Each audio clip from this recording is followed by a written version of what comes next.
వీడెవడు మనకంటే ముందొచ్చి సెటిల్ అయ్యాడు? నాలాగే ఓసీకే సార్. ఆయన పరమేశ్వర శాస్త్రి గారి తండ్రి, రిటైర్డ్ మేజరు. కటింగ్ ఏమిటి ఈ టైంలో తగలటం? తమ పుత్రరత్నం గారు ఈ కుర్ర డైమండ్ ఇక్కడ ఉంచమని చెప్పారు. ఎవరెత్తున్నావు? మన కాస్టే. సద్బ్రాహ్మణ వంశ సంభూతుడు, పరమ నిష్ఠాగరిష్ఠుడు, ఈశ్వరార్చన కళాసురుడు, పైగా మంచివాడు. మంచివాళ్ళు మర్యాదస్తులు నీ వెనకెందుకు వస్తారు? వీడెవడో నీకన్నా పెద్ద కటింగ్ గడ్ అయి ఉంటాడు. ఎవరు ఆయన? పిఠాపురం అండి. మొహం చూస్తే పిఠాపురం ఫేస్ లా కనిపించడం లేదే, స్టువర్ట్పురం ఖేడీ ఫేస్ లో ఉంది. చిన్నప్పటి నుంచి నా ఫేస్ ఇంతేనండి. సరిగ్గా దుర్ముహూర్తంలో వచ్చావు. ఏం జరుగుతుందో ఏమిటో. రే కటింగ్ అయ్యా, అదో సిగరెట్ మిలిటరీలో అలవాటు అయిపోయింది. ఈ సంగతి మా వాడితో చెప్పావో చస్తావు. ఈయన సిగరెట్లు కాలుస్తున్నాడని చెప్తే నేను చేస్తాను, చెప్పకపోతే కాల్చి కాల్చి వీడు చేస్తారు. చూసావా ఈ తండ్రికి ఆ కొడుక్కి ఎంత తేడానో? వీళ్ళిద్దరికి ఒకరంటే ఒకరు పడదు. ఈయన ఇండియా అయితే ఆయన పాకిస్తాను. వీళ్ళిద్దరి మధ్య కాశ్మీర్లా ఈ వేషంలో నేను ఉండలేను. పదం పద. ఇదిగో, మన వల్ల ఎవరికి హాని కలిగినంత వరకు మనం ఏ వేషం వేసినా పర్వాలేదు. ఇక్కడికి నువ్వు వచ్చింది మీ అమ్మని బతికించుకోవడానికి, నువ్వు బతకడానికి. ఆ బ్యాంక్ లోన్ శాంక్షన్ అయ్యి నువ్వు ఎస్టీడీ బూత్ పెట్టుకునే వరకు ఇక్కడే ఈ వేషంలోనే కంటిన్యూ అయిపో. నా జీవితానికి దారి చూపించారు.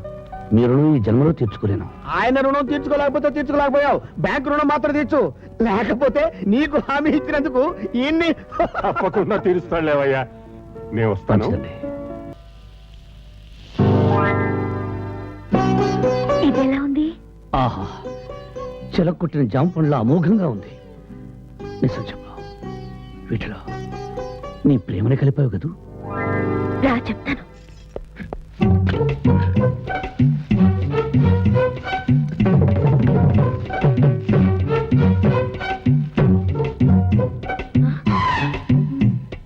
ఆహా, ఎన్ని రోజులైందో నిన్ను తినే. ఏ పెట్టిన గుడ్డువు నా పట్టున పడుతున్నా. ఏమయ్యా, వంట చేసుకుంటానని బిల్డప్ ఇచ్చి హోటల్ నుంచి పొట్లాలు తెచ్చుకుని మిగుతావా?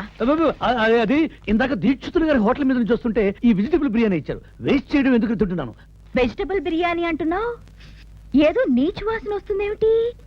నీచు వాసన కదండి, నేతి వాసన. నీచు వాసనకి నేతి వాసనకి తేడా తెలియని దాని కాదు. ఏది ఆ పొట్లో ఓపెన్ చేయి. వద్దండి, నేనే తింటాను. చూపిస్తావా? మా నాన్నగారిని పిలవమంటావా? అలాగే చూపిస్తాను. చూడండి. అమ్మ దొంగ, వెజిటబుల్ బిర్యానీ అని ఎగ్ బిర్యానీ తింటున్నావా? ఎగ్ ఏమిటండి? మరి అదేమిటి? కోడిగుడ్లు కదూ? కోడిగుడ్లా? ఇవే? ఓ మై గాడ్, ఇవి నేను బంగాళాదుంపలు అనుకుంటున్నాను. కోడిగుడ్లకి బంగాళదుంపలకి తేడా తెలియదా నీకు? నాకేం తెలుసండి, నేను ఎప్పుడైనా తింటేగా. ఒరే దీక్షితులు, సద్బ్రహ్మణ వంశ సంభూతులైన నన్ను ఈ కొడిగుడ్లతో అపవిత్రం చేయాలని చూస్తావా? నిన్ను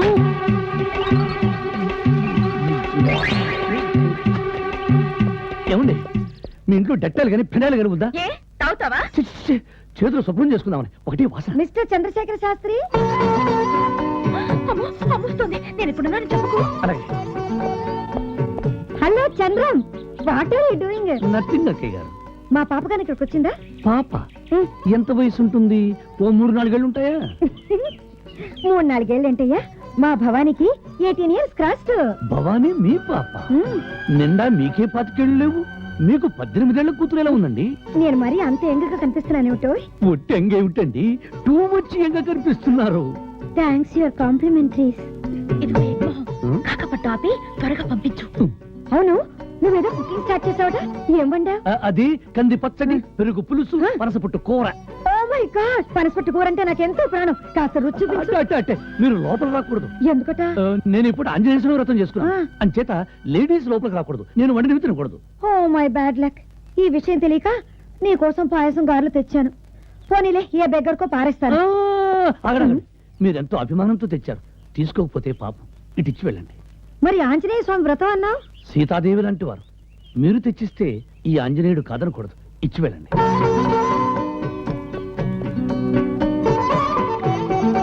ఓహో, ఇది పైసమా? పాల సముద్రం మీద మేగడ.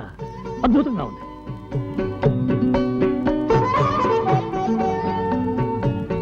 ఆహా, అదిరింది. ఏమిటి, స్టోన్ ఏమైనా తగిలిందా? కాదు, టేస్ట్ అదిరింది. నేను మీ అమ్మాయి వండింది అనుకున్నానండి. అది లిటిల్ కిడ్, దానికి ఇంత ఎక్స్పీరియన్స్ ఎక్కడ ఏడ్చింది? నమస్కారం. ఎలా ఉంది నీ ఎస్టీడీ? దయవల్ల బాగానే ఉందండి. ఏమిటి, ఏదో పని మీద వచ్చినట్టు? పని అంటే ఏమీ లేదు. ఇదివరకైతే ఉద్యోగం లేదు, మీ ఇంట్లోనే ఉన్నాను. ఇప్పుడు ఏదో 4 రూపాయలు సంపాదిస్తున్నాను. ఇంకా మీ ఇంట్లోనే ఉండి ఇబ్బంది పెట్టడం నాకు ఇష్టం లేదు. అందుకని వేరే చోట ఎక్కడైనా ఇల్లు అద్దెకు తీసుకుందామని. అద్దంటే బోల్డ్ అవుతుంది కదయ్యా, ఎందుకు అనవసరంగా డబ్బు తగలేయడం? ఆ డబ్బు ఏదో మీ తల్లిదండ్రులు పంపిస్తే వాళ్ళు పిచ్చ హ్యాపీగా ఫీల్ అవుతారు కదా. బాగా చెప్పావు. అన్నట్టు అడగడం మర్చిపోయాను, మీ నాన్నగారు ఏం చేస్తుంటారు? మా నాన్నండి వీళ్ళ నాన్నగారు ఎప్పుడు ఎవరికి అందరం తెత్తులో ఉంటారండి.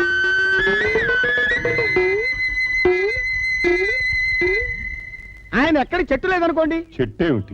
చెట్టు అంటే చెట్టు కాదండి, మెట్టు లేదనుకోండి. ప్రశ్న అక్కడ వేస్తే సమాధానం ఇక్కడ నుంచి వస్తుంది ఏమిటి? అంటే తండ్రి గొప్ప కొడుకు చెప్పుకోకూడదని, దట్ ఈస్ ది రీజన్. అయ్యా తమరు చెప్తే నమ్మరు గారండి, వీరి తండ్రి గారి చుట్టూ ఎప్పుడు 10 మంది ఉంటారు. అడిగిన వాళ్ళకి కాదనకుండా పోతుంటారు తీర్థం. తీర్థం అంటున్నారు, వారు గుళ్ళో పూజారిగా ఉంటున్నారా? అవునండి. తరికి రాబోకు రాజా. ఓ మిస్టర్ చంద్ర, తాళం తప్పుగా వేస్తావేంటి? నేను తాళం వేయడం లేదండి, స్టవ్ రిపేర్ చేసుకుంటున్నాను. అయితే మెల్లగా కొట్టుకో, నేను ఇక్కడ సంగీత సాధన చేస్తున్నాను. సాధన చేస్తున్నారా? నేను ఇంకా హార్మోనియం రిపేర్ చేస్తున్నారు అనుకుంటున్నాను. హ? అదేంటి ఆ రిపేర్ అంటావ్? చక్కగా త్యాగరాజ కీర్తన పాడుతూ ఉంటాను. అది త్యాగరాజ కీర్తన కాదండి, సినిమా పాట. త్యాగరాజు గారు సినిమా పాటలు కూడా రాశారా? త్యాగయ్య, క్షత్రయ్య, అన్నమయ్య ఆ అయ్యలెవరు సినిమా పాటలు రాయలేదండి. మీరు పాడేది సముద్రాలు గారు రాసింది. అలాగా? నీకు సంగీతంలో టచ్ ఉందా? టచ్చుందని మెల్లగా అడుగుతారు ఏమిటండి? గట్టిగా అడగమంటావా? అక్కర్లేదు. ఎవరైనా నా కోసం మా ఊరొచ్చి చంద్రశేఖర శాస్త్రి గారి ఇల్లు ఎక్కడని అడిగారనుకోండి, ఎవరో చెప్పరు. సంగీత సమ్రాట్, గాన గంధర్వుడు గారి ఇల్లు ఎక్కడని అడిగారనుకోండి, వెంటనే వాడిని చెయ్యట్టుకుని తీసుకొచ్చి మా అరుగు మీద కూర్చోబెడతారు. నువ్వు అంత పాపులర్ అన్నమాట. మామూలు పాపులర్ కాదండి, లైఫ్ బాయ్ సోప్ అంత పాపులర్. మీరు ఇందాక పాడారే, అందులో ఒక చిన్న అపశృతి ఉందండి. లేదే, హార్మోనియంలోనా? కాదు, మీ నోట్లోనే. సరిగానే పాడనే, కావాలంటే మళ్ళీ విను. వీళ్ళెవరు? సంగీతం నేర్చుకోవడానికి వచ్చారు. చూసారా, శాంపుల్ గా చిన్న ముక్క పాడేసరికి ఎంతమంది స్టూడెంట్స్ వచ్చేసారు. సారీ పిల్లలు, మీ అందరికీ సంగీతం నేర్పే టైం నాకు లేదు. నేను అటు నుంచి ఐఎమ్ వెరీ వెరీ బిజీ. వాళ్ళు వచ్చింది నీ దగ్గర నేర్చుకోవడానికి కాదు, నా దగ్గర నేర్చుకోవడానికి. మీకు సంగీతం వచ్చా? నీకు తెలీదా? మా భవానీ సంగీతంలో డిప్లొమా తీసుకుంది, బిఏ, గోల్డ్ మెడల్. ఆ సంగతి ముందే చెప్పొచ్చుగా. ఏ చెప్తే పాడకుండా పారిపోయేవారా? చిచి, నాకేం భయం. పెద్ద పెద్ద విద్వాంసులే నా సంగీతం విని కంగారు పడిపోయారు. అంత దరిద్రంగా పాడేవారా? అలా అనకే, చంద్రు సంగతులు బాగా పలుకుతున్నాడు. అతని సంగతులు నాకు తెలియవా? ఏం తెలుసు? మీరు నిజంగా సంగీత విద్వాంసులైతే రేపు శ్రీరామనవమి ఉత్సవాలకి సంగీతం పోటీలు జరుగుతున్నాయి. అక్కడ నాతో పోటీకి రండి. గెలిస్తే 10,000 ఇస్తారు. గెలిస్తే 10,000, గెలవకపోతే ఛార్జీలు ఇస్తారు. అయితే ఆ 10,000 ఈ సంగీత సమ్రాట్టుకి, ఛార్జీలి సోడా బుడ్డి ముఖానికి. ఆవేశపడకు, అక్కడ పాడాల్సింది అల్లాటప్పా పాటలు కాదు, కర్ణాటక హిందుస్థానీ. పాకిస్తాన్, పంజాబ్ అయినా పర్వాలేదు.